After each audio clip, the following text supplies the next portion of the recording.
en même temps, les évêques parlent en même temps. Est-ce que vous pouvez me dire un mot sur cette démarche historique? Votre impression par rapport à la déclaration des évêques? Oui, voilà. Non, c'est une bonne déclaration, c'est une belle déclaration. Je pense que le moment mérite ce que... La gravité du moment mérite que les évêques se prononcent. Et l'ont fait de manière assez claire. Donc, il n'y a pas de commentaires particuliers. Il faut lire le texte et méditer le texte, quoi. Mais c'est quand même nouveau aujourd'hui que dans chaque cathédrale, à la même heure, les évêques parlent. D'une seule voix? Oui, mais quand ils sortent de la lettre pastorale, c'est la même voix qui parle. Maintenant, ils ont donné une certaine solennité à la chose parce que la situation est assez grave quand même. Hein. Et par rapport au contenu même, que dites-vous?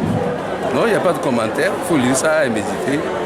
Donc, c'est un excellent message, un bon message. On remarque qu'ils ont vraiment insisté sur le retour à la Constitution de 90, l'origine surtout. Et que pensez-vous de leur position? Je pense que tout le monde est d'accord là-dessus, non? Le pouvoir refuse. Vous, en tant qu'ancien ministre, vous avez contribué à l'apaisement en signant avec le pouvoir le 26 mai 2010 avec le courant UFC. Ça, c'est une autre histoire. Hein?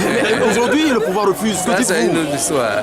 Pensez-vous que la Constitution mérite qu'on passe vraiment à l'Assemblée ou ça doit être juste une décision prise par le pouvoir? On doit forcément aller à l'Assemblée, aller voter. Pour faire des changements, oui. Pour changer la Constitution, il faut le 4/5 des députés. Le mécanisme est prévu par la Constitution. On ne peut pas faire autrement. Sauf avoir les 2 tiers et aller par référendum. C'est un mécanisme qui est prévu par la Constitution. Oui.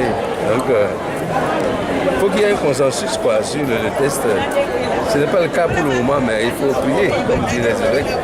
Comme disaient les évêques, il faut prier, il faut continuer de prier. Voilà. Maître Dovi Gali, vous êtes avocat. Par rapport à l'application immédiate même de cette constitution, lorsqu'elle est ramenée, le Front Nassib ne va plus se présenter, il va partir. Quelle interprétation faites-vous en tant que juriste par rapport à tout ça? En droit constitutionnel, il y a un principe. Oui. C'est l'application immédiate de la loi qui dispose pour l'avenir. Les deux sont ensemble. La loi constitutionnelle dispose pour l'avenir, mais elle est d'application immédiate. C'est pourquoi on parle d'immédiatité normative. C'est comme ça.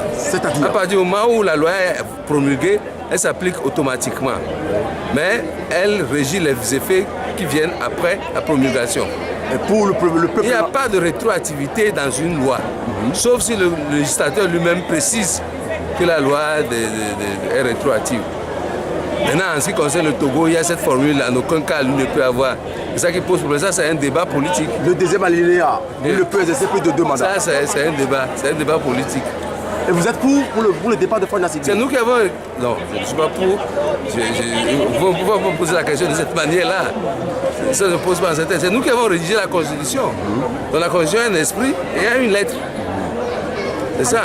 Alors aujourd'hui, vous êtes pour le retour à la Constitution originelle de 1992? Que vous-même avez originelle, peut-être pas si j'avais à donner mon opinion.